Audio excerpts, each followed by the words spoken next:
Game number 2 tonight inside the world's most famous arena. If it follows game number 1 of the series or the second game on the ice last night between the Rangers and the Hurricanes, we are in for another instant classic in New York. The Knicks, a 4.5-point favorite against the Indiana Pacers. The over-under is 220. Of course, JY, a controversial final minute of game number 1, but the end result, the New York Knicks take a 1-0 series lead with a 121-117 victory. The Knickerbockers in that opening game, a 5.5-point favorite, now just laying 4.5 at home.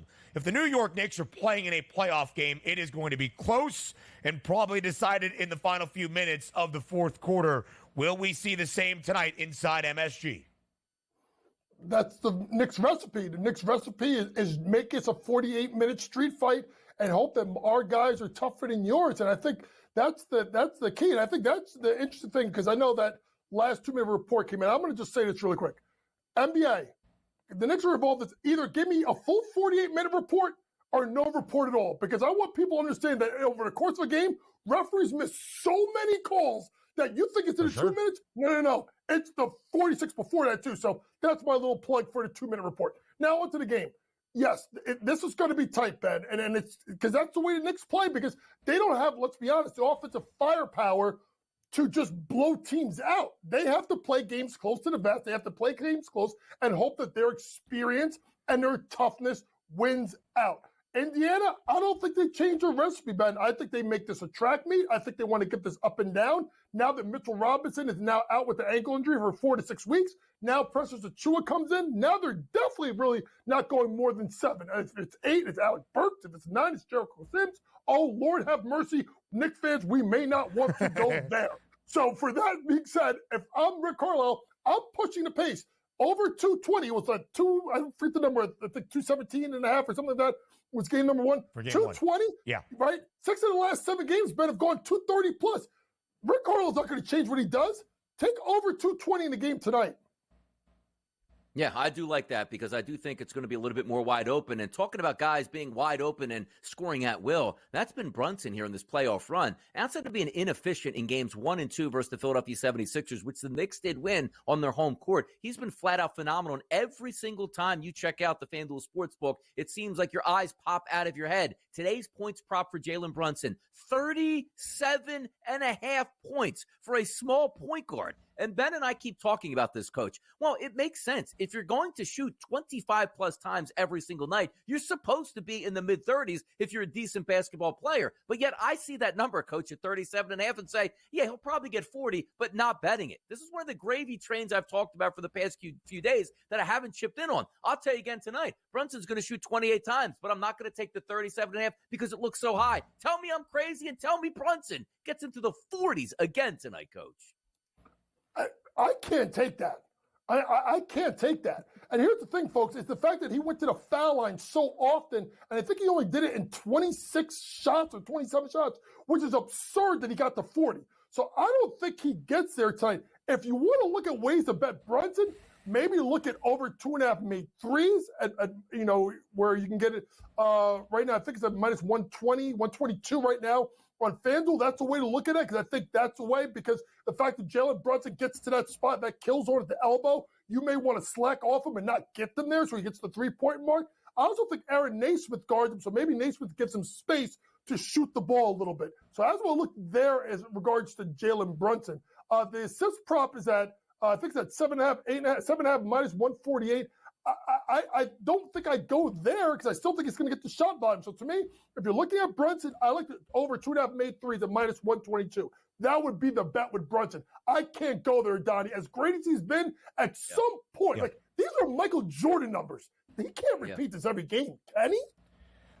Listen, it's just betting philosophy at a certain point. 37.5 can be the correct number. And more than likely, Jalen Brunson could go over that. He has in 4 consecutive games, reaching the 40-point threshold in all 4. But you're paying the premium in the marketplace where the bet might not make the most sense. There's other options. Let's look to the point guard on the other side for Indiana. Tyrese Halliburton, an all-star for the Pacers this year, who has not been all that efficient scoring the basketball for Indiana in the postseason. Just 6 points in game number 1 against New York. What do the Pacers need out of Halliburton if they are going to even this series at 1 game all tonight?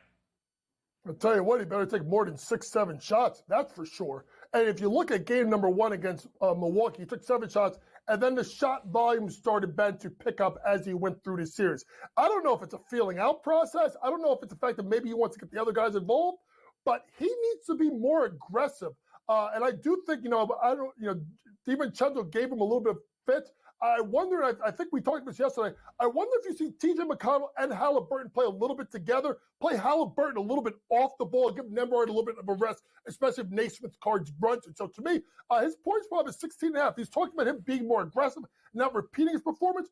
I do like that 16.5. I think we'll get a better Halliburton, and the game gets up and down. So I think it benefits him if it is half-court game, then he gets hit, he gets bodied. Get him off the ball, let McConnell handle more of the point guard responsibilities, and let him be more of a shooter and a scorer, that second side of the offense.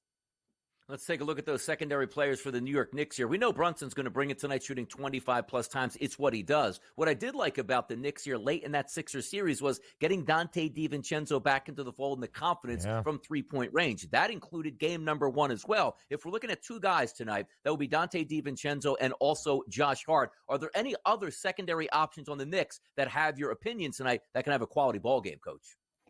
Well, I think you got to look at Hartenstein, who was actually really good at scoring the ball. Didn't rebound a ton. His rebounding props at 9.5 tonight. I think he's going to have to rebound because I think the game gets a little bit more aggressive. So 9.5 rebounds. If you want to try and dabble in a double-double market, maybe you can. If you want to go ahead and do that, but he's going to need to get to 10 rebounds anyway. That would be someone to look at.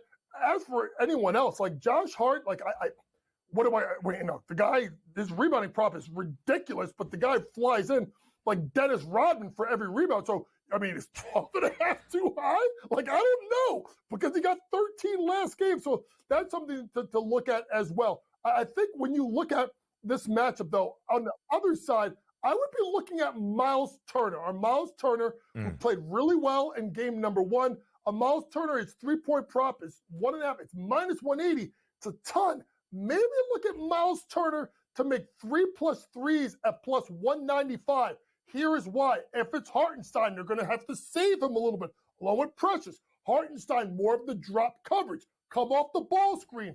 Pick and pop. A guy that is available, I could shoot the ball. I would take a little stab at Miles Turner, 3+ threes at plus 195. Miles Turner, a team-high 23 points for the Pacers in that opening game, did make 2 triples, attempted 6. Donnie's guy, Dante DiVincenzo, 2 consecutive games, game 6 against Philadelphia, game 1 against Indiana, making at least 5 threes. His 3 points prop 3.5. The over, some plus money. Love the number on Josh Hart tonight. Love the 16.5 points prop to the over. He has gone over that number in 5 of 7, 20 plus in 4 of those 5.